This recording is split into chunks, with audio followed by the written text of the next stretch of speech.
Michael! Michael! Michael, where are you?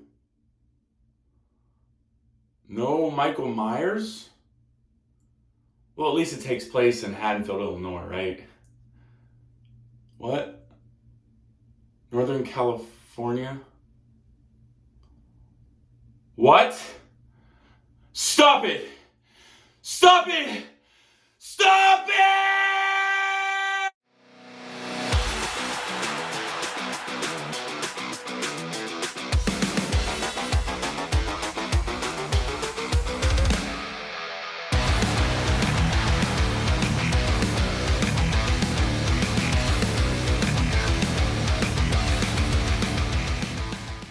Halloween 3 Season of the Witch was released October 22nd, 1982, and stars Tom Atkins, Stacey Nelkin, and Dan O'Herlihy. It was directed by Tommy Lee Wallace. No, babe, not the guy from Men in Black. That's Tommy Lee Jones. This is Tommy Lee Wallace, the same guy who directed Fright Night 2. What's Fright Night? Cool thing about this film is that John Carpenter and Deborah Hill actually produced it. So it's interesting to see how a Halloween movie goes with them not directing or writing it really. Although Carpenter was credited as a writer in an uncredited capacity. So this is one of the most debated films in the franchise. Most people either love it or hate it. I fall somewhere in the middle. Now, a lot of horror fans already know the story. So Michael and Loomis both died at the end of H2, and they just wanted to be completely done with those characters, especially Myers. And Carpenter wanted to kind of make more of an anthology Halloween series from here on. And as you guys remember from my H2 movie review, Carpenter didn't even want to make any sequels to the Halloween franchise at all.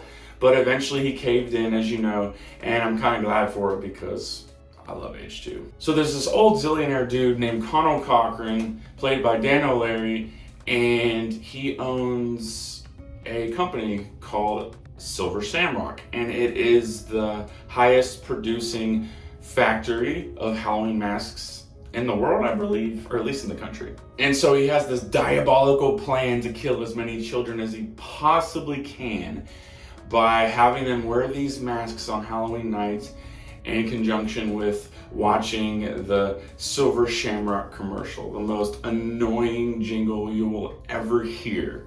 8 more days till Halloween, Halloween, Halloween. 8 more days till Halloween, Silver Shamrock. So apparently when this happens, when they wear the mask and watch the commercial, their head disintegrates and snakes and bugs and creepy crawlies come out and the children die. So his henchmen are basically emotionless androids with yellow blood and wiring inside, and they do most of the killing in this film. So yeah, men in suits, bad. Men controlling men in suits, very bad. Now to be honest guys, the plot and story of this film is so dumb. So basically they shipped in one of the rock pieces of Stonehenge and they chip away at it little by little, and they put a little fragment inside the logo with a microchip. And so it's some combination of magic and technology, and that's what somehow, some way causes the children to die with their heads disintegrating and the creepy crawlies coming out. It's so stupid. Now don't get me wrong, I love sci-fi, and especially when it's mixed with horror, and I love cheesy horror movies, especially from the 80s. Bad acting, different things like that usually don't bother me, but for some reason, I guess just coming into this, I expected high things because I know a lot of people adore this film, but yeah, it wasn't that great, to be honest. So yeah, the acting is quite atrocious, except for the male leads, and even Nelkin has her time to shine in a few spots, especially at the end. But overall, this is just silly, silly, silly. All the other characters are just laughable. But wait, there's a mustachioed alcoholic doctor who tries to take advantage of a much younger woman and her grief by trying to find the source of what killed her father in the first place, and tries to infiltrate Silver Shamrock's factory and stop Conal Cochran from killing all the children in the world. Yeah, I told you. Pretty ridiculous. So when Nelkin's character's father dies, her reaction and her disposition henceforth is not on par with reality. I know people handle grief much differently. Definitely had a fair share of that in the last year and a half, myself and with our family, but it just doesn't make sense to me.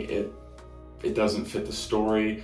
Also, you've got a wannabe Burt Reynolds character who's 24 years older than Nelkin in real life. And it's not until like the second or third time they sleep together where he asks her, "How old are you, by the way?"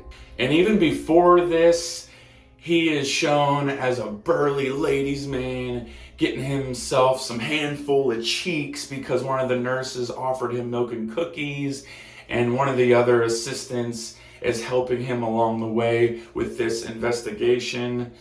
And, you know, something along the lines of him owing her a series of dinners, and it's just really creepy. Now, the first time I saw this, I thought he was married with kids. I guess my brain just spazzed and I didn't realize that he was divorced and he was talking with his ex-wife, Linda, on the phone about the kids and life and things like that. So a little bit less creepy, but still really, really weird. That girl giddily screams like a schoolgirl after he smacks her butt because she offered him milk and cookies. Oh man, must be the stash. So yeah, definitely very touchy, kissy with almost all of the female characters in this movie. And totally unrelated, Teddy, his assistant that I mentioned earlier that was helping him with the investigation, says a hilarious time. Let me just quote this. It's a hilarious line. "You don't just pull a person's skull apart without a little bit of lower arm strength. Know what I mean?" Yeah. I know what you mean, girl. Now, the kills in this movie are kind of hit or miss. You've got a couple cool kills with the microchip situation to where you see characters' heads kind of morph into this weird alien-looking thing, and then creepy crawlies coming out, and it's kind of eerie. But the kill at the beginning of the movie where that guy is running from the other guy and he gets pinned between two cars and he just slumps over. It's so stupid. It's so dumb. It's so low budget and cheesy and not gory, not effective at all. So yeah, Harry Greenbridge gets his eyes squished. Dude using his face like a freaking bowling ball.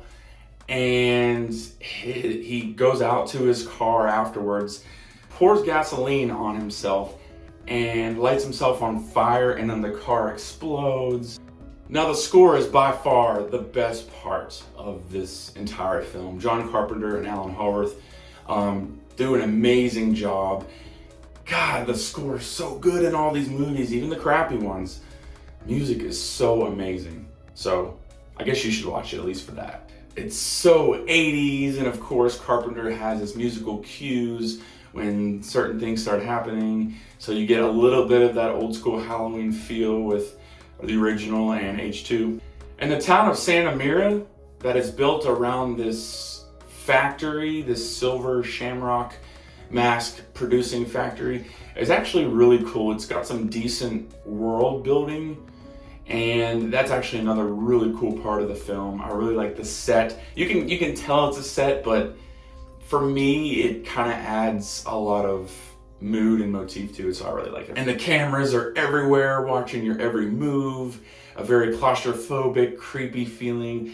And then later in the film, when the old lady in the rocking chair's head falls off, although fake, she's not real, but it looks pretty creepy and it's really effective. So you've got the final processing stage, you've got all these cities, you've got Dayton, New York, Omaha, Baton Rouge, LA, Seattle, Phoenix, all prepped with these children going out on Halloween night, wearing these masks from the factory, and unbeknownst to them, they are about to die. So yeah, seeing that give it much more depth, and leading up to the penultimate moment when they will meet their demise is pretty cool. But how it all happens and its execution is so ridiculous.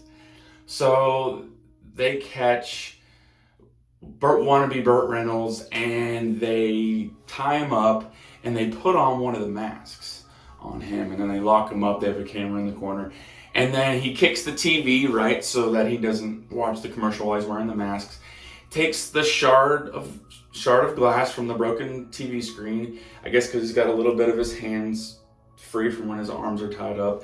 Cuts his rope loose, okay, fine. But just how he flings the mask up on the camera, first time, first try perfectly, is super silly. How he somehow, some way figures out how to do the sequence of buttons in that circle of android henchmen, Conal Cochran's worker bees, and he just knows exactly which buttons and which switches to push in the right exact sequence to have everything happen. It's so silly, so silly. So all in all, it's a pretty mixed bag for me. The score is awesome, the setting is pretty neat, and Nelken's character has a really cool shining moment at the end of the film. And at the very, very end of the film, open-ended kind of ending with this film. You don't know what happens to these specific kids right there in front of him. He gets the television broadcasters to turn off channel 1 and channel 2 as far as the commercials go, but he didn't get channel 3, and so the kids turn to there, and it just ends with him screaming, "Stop it! Stop it!" The bad parts are still really bad, and quite honestly nonsensical when it comes to the acting, and the writing it's really bad. Even if it's meant to be, it's a fun watch to throw on, especially during the Halloween season, but it's not something that I would watch over and over and over again like many of my horror fanatic friends like to. With it being forced into the Halloween franchise, even if it was called like Halloween Season of the Witch or just Season of the Witch, just removing it from that franchise would have done it such a great service. It might even be viewed, heck, even maybe I would view it even a little better if it wasn't jam-packed into a Halloween movie, into the franchise. So I guess that leaves a sour taste in a lot of people's mouths, especially with Myers fans. And it did have a ton of potential as being part of this awesome anthology of movies, but it just bombed in the studio and people wanted Michael Myers back. I mean, can you blame them? So not a complete dumpster fire by any stretch. It is still considered a cult classic by many horror fans. So tell me down in the comments below what you think of my rating, what your rating is for this film, and maybe some of the other films in the franchise. So that's it for me, guys. JT Smith here, and I am the Pious Mutilator. Catch you in the next one.